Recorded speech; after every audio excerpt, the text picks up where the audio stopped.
Hai semuanya, berjumpa lagi dengan saya Suardin Halawa pada mata pelajaran Bahasa Indonesia di channel Dinhal 95 ARM. Nah, pada kesempatan kali ini kita masih di ruang lingkup materi Bahasa Indonesia tentang teks laporan hasil observasi.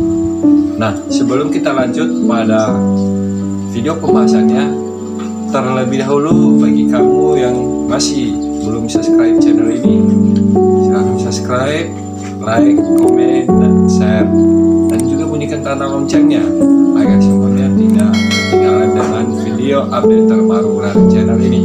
Nah, pada video sebelumnya telah kita menjelaskan mengenai pengertian dan juga tujuan daripada teks laporan hasil observasi. Nah, pada video kali ini kita hanya menjelaskan mengenai struktur teks laporan hasil observasi dan cara-cara dalam menyusun sebuah teks laporan hasil observasi.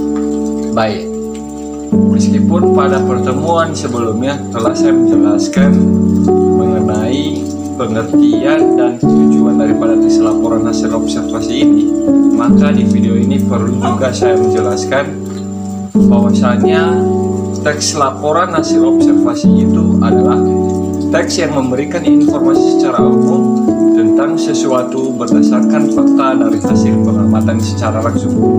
Nah, itu mengenai teks pengertian teks laporan observasi yang telah kita jelaskan pada pertemuan sebelumnya. Nah, agar laporan observasi mudah dibaca dan dimengerti oleh orang lain, maka tentunya kita harus menyusunnya berdasarkan struktur yang telah ada. Nah, di sini ada struktur teks laporan hasil observasi, yaitu terbagi ke dalam 3 bagian. Nah, yang pertama itu ada definisi umum. Nah, pada bagian ini pembahasan harus memiliki gambaran umum yang memuat informasi tentang objek observasi, waktu observasi, asal-usul, lokasi observasi, dan informasi umum lainnya. Kira-kira seperti itu.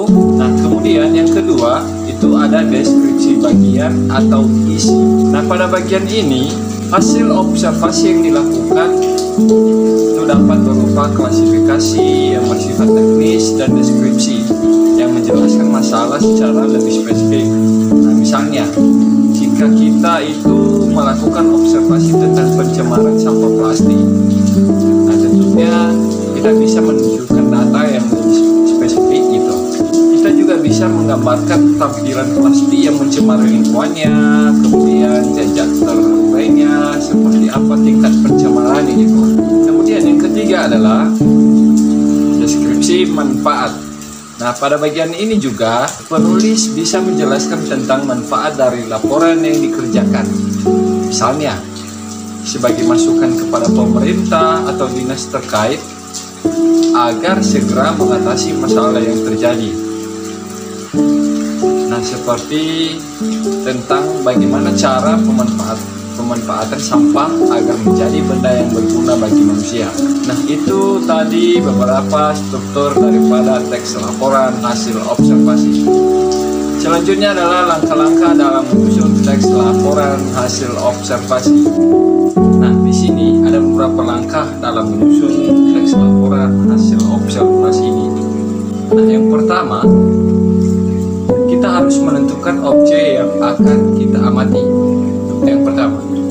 Nah, yang kedua, apabila kita sudah menentukan objek yang akan kita amati, maka kemudian kita harus menyusun jadwal observasi yang akan kita lakukan. Itu yang kedua. Yang ketiga, melakukan observasi terhadap objek tersebut dengan menyiapkan pertanyaan atau poin-poin pengamatan terlebih dahulu.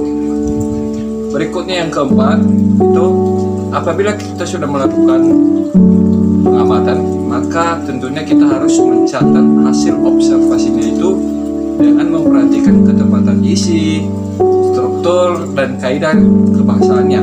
Nah, apabila memungkinkan, maka kita harus mengambil foto dan memvideokan observasinya itu sendiri. Nah, yang kelima, meneliti kembali hasil penulisan teks jika ada kalimat janggal atau salah penulisan. Jadi apabila ada, maka kita segera memperbaikinya kembali. Demikian saja pertemuan kita kali ini. Semoga apa yang telah saya jelaskan barusan dapat dimengerti dan bermanfaat untuk kalian semuanya. Oke, saya sapa kita semuanya. Yahoo, selamat pagi. Terima kasih.